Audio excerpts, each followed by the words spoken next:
Hi masters. రోజుకు ఒక మంచి మాటలో ఈరోజు ఒక యోగి ఆత్మకథ 106వ రోజు అండి. గురూజీ, ఈవేళ ప్రొద్దున్నే మీరు ఏకాంతంగా కనిపించినందుకు నాకెంతో సంతోషంగా ఉంది. పండ్లు గులాబీల సుగంధ భారాన్ని మోసుకొని నేను అప్పుడే శ్రీరాంపూర్ ఆశ్రమానికి వచ్చాను. శ్రీ యుక్తేశ్వర గారు నిర్లిప్తులై చూశారు నా వైపు. ఏమిటి నీ ప్రశ్న? తప్పించుకోవడానికి చూసినట్టుగా గదంతా కలయి చూశారు గురుదేవుడు. గురూజీ, నేను మీ దగ్గరికి హై స్కూల్ పిల్లవాడిగా వచ్చాను.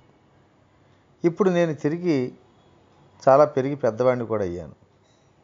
1-2 వెంట్రుకలు కూడా నేరుస్తున్నాయి. మొదట మనం కలుసుకున్న క్షణం నుంచి ఈనాటి వరకు కూడా మీరు నా మీద మౌనంగా ఆప్యాయత కురిపిస్తూ ఉన్నప్పటికీ నేను నిన్ను ప్రేమిస్తున్నాను అని మీరు అన్నది మనం మొదట కలుసుకున్న రోజున ఒకే ఒక్కసారి అన్న సంగతి మీకు గుర్తుందా అంటూ వినయపూర్వకంగా ఆయన వైపు చూశాను. గురుదేవులు సూపాల్చుకున్నారు. యోగానంద, మాటల్లో లేని గుండె చక్కగా పదిలిపరిసే స్నిగ్ధ భావాల్ని పొడి పొడిగా ఉండే మాటల్లో పెట్టాలా అన్నారు. గురూజీ, మీరు నన్ను ప్రేమిస్తున్నారని నాకు తెలుసు. కానీ ఆ మాట మీరు చెప్పగా వినాలని నా చెవులు తప్పించిపోతున్నాయి.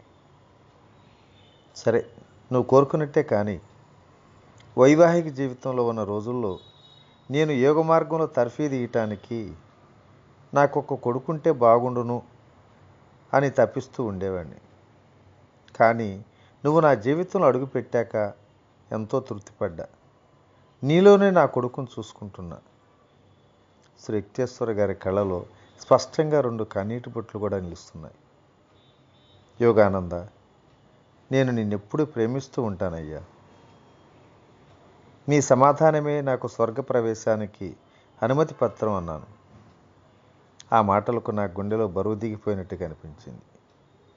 ఆయన భావావేశరహితంగా కుదురుగా ఉంటుండేవారని నాకు బాగా తెలుసు. అయినా ఆయన మౌనానికి నేను తరచుగా ఆశ్చర్యపోతూ ఉంటా. ఆయన్ని నేను పూర్తిగా తృప్తిపరచలేకపోయానేమో అప్పుడప్పుడు అనుకుంటూ ఉండేవాడిని. ఆయనది చిత్రమైన స్వభావం. ఎప్పుడూ పూర్తిగా తెలిసేది కాదు. బయటి ప్రపంచానికి అందనంత లోతుగా నిశ్చలంగా ఉండేది ఆయన ప్రకృతి. ఆ బయటి ప్రపంచం విలువల్ని ఆయన ఏనాడో అధిగమించారు. తర్వాత కొన్నాళ్ళకి నేను కలకత్తాలో ఆల్బర్ట్ హాల్లో అసంఖ్యాకులైన శ్రోతల సమక్షంలో ఒక సభలో ప్రసంగించాను. శ్రీ యుక్తేశ్వర గారు, సంతోష్ సంస్థాన మహారాజా, కలకత్తా మేయర్లతో పాటు సభావేదిక మీద కూర్చోవటానికి అంగీకరించారు. గురుదేవులు నా దగ్గర వ్యాఖ్యానం ఏమీ చేయలేదు. కానీ ప్రసంగ సమయంలో నేను అప్పుడప్పుడు ఆయన వైపు చూస్తూ ఆయన సంతోషిస్తున్నట్లుగా కనిపిస్తున్నారని భావించాను. ఆ తర్వాత శ్రీరాంపూర్ కాలేజీ పూర్వ విద్యార్థుల సభలో ప్రసంగించవలసి వచ్చింది. నేను నా పాత స్నేహితులను చూస్తుంటే వాళ్ళు తమ పిచ్చి సన్యాసిని చూస్తున్నట్లుగా ఆనంద బాష్పాలు స్రవించాయి. ధారాళమైన వాగ్దాటి గల మా తత్వశాస్త్రాచార్యులు డాక్టర్ ఘోషాల్ గారు నన్ను అభినందించడానికి ముందుకు వచ్చారు. కాలమనే రసవాది వల్ల వెనకటి మా అపార్థాలను కూడా తొలగిపోయాయి. డిసెంబర్ నెల చివరిలో శ్రీరాంపూర్ ఆశ్రమంలో చలికాలపు సంక్రమ ఉత్సవం జరిగింది. ఎప్పటి మాదిరిగానే శ్రీ యుక్తేశ్వర గారి శిష్యులు ఎక్కడెక్కడి వాళ్ళు అక్కడికి సమకూడారు.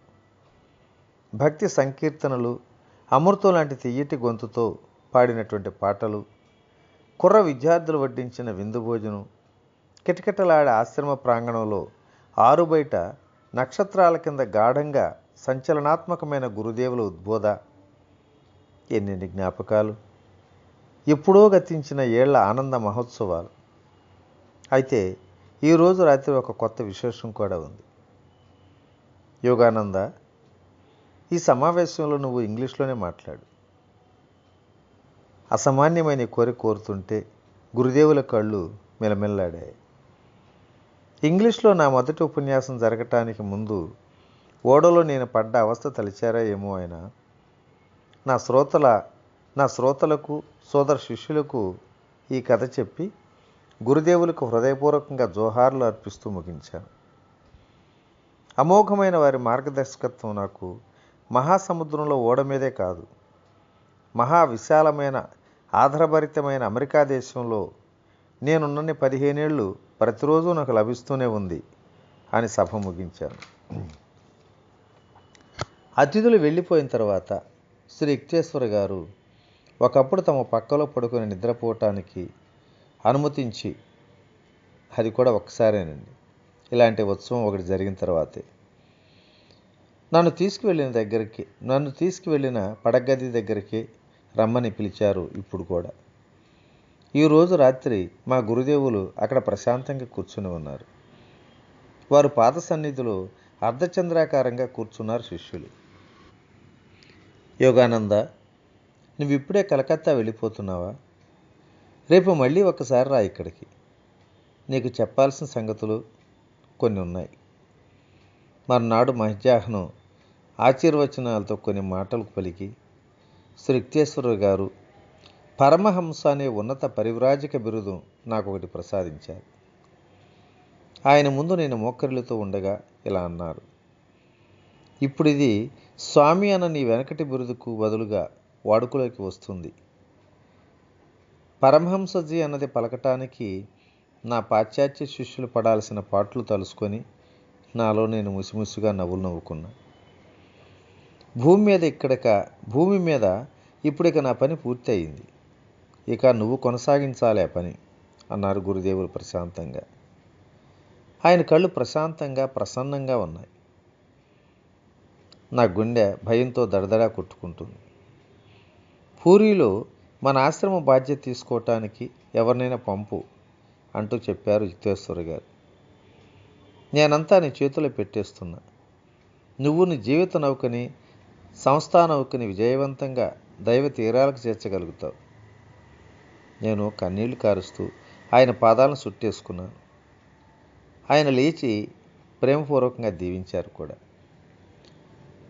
తర్వాత గురుదేవులు తమ ఆస్తిని బందోబస్తు చేయటానికి సంబంధించిన న్యాయశాస్త్రపరమైన వివరాలు నాతో ముచ్చటించారు. తాము పోయిన తర్వాత తమ 2 ఆశ్రమాలని, ఇతర ఆస్తుల్ని స్వాధీనం చేసుకోవటం కోసం తమ బంధువులు ఎవరూ వ్యాజ్యమాడకుండా ఉండేలా కట్టుదిట్టం చేయాలని ఆయన ఆత్రం. ఆ ఆస్తుల్ని కేవలం ధర్మ కార్యాలకే వినియోగించేటట్లుగా పత్రం రాసిపోవాలని ఆయన కోరిక. ఈ మధ్య గురువుగారు కిద్దర్పూర్ వెళ్ళటానికి ఏర్పాట్లు జరిగాయి, కానీ వెళ్ళలేకపోయారు.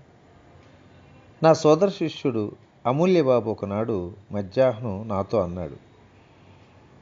ఏదో కీడు జరగబోతున్నట్లు నాలో వణుకు పుట్టింది.